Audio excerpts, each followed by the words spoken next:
Whenever I think about the first 10 years of my marriage, I automatically think that's when I did everything wrong. And why would I say this? Because that's when there was no rhyme or reason to my life. And that's when there were no guidelines or instructions on how to be a wife. And that's when I wanted what I wanted and did things my way. That's also when I didn't have a relationship with God, which is why I wrote A Wife After God's Own Heart, to show wives that placing God first in their life is the number one way to make a difference in their life and in their marriage. So what was it that I wanted? Well, I wanted a lot of things.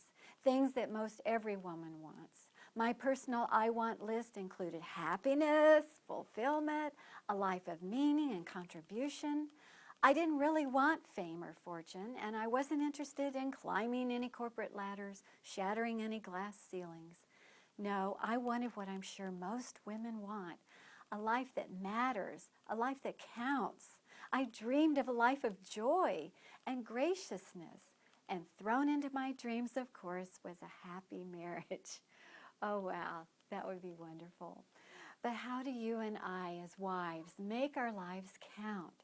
By putting God first. That's how spiritual growth occurs. And the most tried and true way to put God first is to read His Word, the Bible, and follow it. Now here's a question for you. How's your heart? And are you putting God first? Is your heart strong in faith? Is it a hot heart for God, or maybe it's losing its fire? Well, in my book, A Wife After God's Own Heart, we'll look at the issues that challenged me during that first decade of my marriage.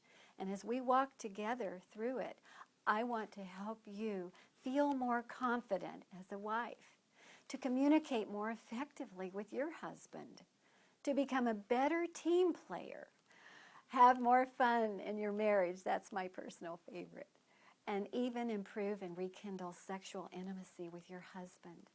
A Wife After God's Own Heart reveals how you can have what every married woman wants, a wonderful marriage filled with mutual love, friendship, romance, and happiness.